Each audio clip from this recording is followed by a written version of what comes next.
கர்த்தராகிய இயேசு கிறிஸ்து நாமத்திலே உங்கள் அனைவருக்கும் வாழ்த்துக்கள். இந்த நாளுக்கு உண்டான ஒரு அற்புதமான வார்த்தை சங்கீதம் 89:21. என் கை உன்னோட உறுதியா இருக்கும், என் கை உன்னோட உறுதியா இருக்கும். அநேகர் கையினால தான் வேலை பார்க்குறீங்க, கையினால தான் எந்த காரியத்தையும் செய்கிறீங்க. ஆனால் அவருடைய கை உங்கள் கையோட என்ன செய்யுது? உறுதியாக இருக்குங்கிறார். உங்கள் கை எந்த காரியத்தை செஞ்சாலும் ஜெயமாக இருக்கும், உங்கள் கை எந்த வேலை செஞ்சாலும் வெற்றியாக இருக்கும். காரணம், அவருடைய கை உங்கள் கையோட உறுதியாக இருக்கிறது.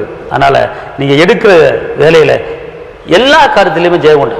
நீங்கள் ஒரு வேளை படிக்கிற பிள்ளைய, காலேஜில் படிக்கிற பிள்ளைய பரீட்சை எழுத போகிறீங்களா, ஒருவேளை நீங்கள் டெஸ்ட் எழுத போகிறீங்களா, ஏதாவது ஒரு காரியத்துக்கு போகும்போது நீங்கள் சொல்லுங்கள், இந்த சங்கீதம் 81:21 படி என் கை உன்னோட உறுதியாக இருக்கும் அப்படின்னு தேவன் ஏசப்பா சொல்லியிருக்கிறீங்க. என் கையோட உங்கள் கை உறுதியாக இருந்து என் காரியங்களை ஜெயமாக முடித்து கொடுப்பதற்காக நன்றி என்று சொல்லி பாருங்கள். கண்டிப்பாக வெற்றியை பார்ப்பேன்.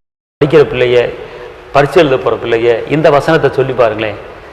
தேவனே உங்களுடைய கை என் கையோட உறுதியாக இருக்க கடவுது. நீங்கள் சொல்லியிருக்கிறீங்க சங்கீதம் 89:21 என் கை உன்னோட உறுதியாக இருக்கும்னு நீங்கள் சொல்லியிருக்கிறீங்க. உங்கள் கை என்னோட உறுதியாக இருந்து எனக்கு ஜெயத்தை தாங்க.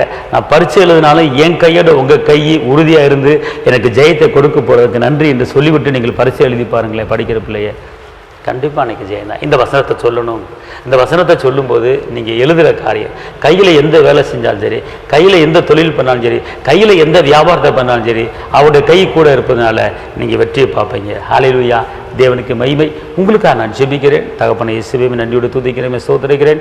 உன்னதரையுமே துதிக்கிறேன், உயர்ந்தவரையுமே துதிக்கிறேன். ஆண்டவரே, உங்களுடைய பிள்ளைகள் மேலே உங்கள் கை உறுதியாக இருந்து பிள்ளைகளை ஆஸ்வதி பெருக பண்ணுங்க.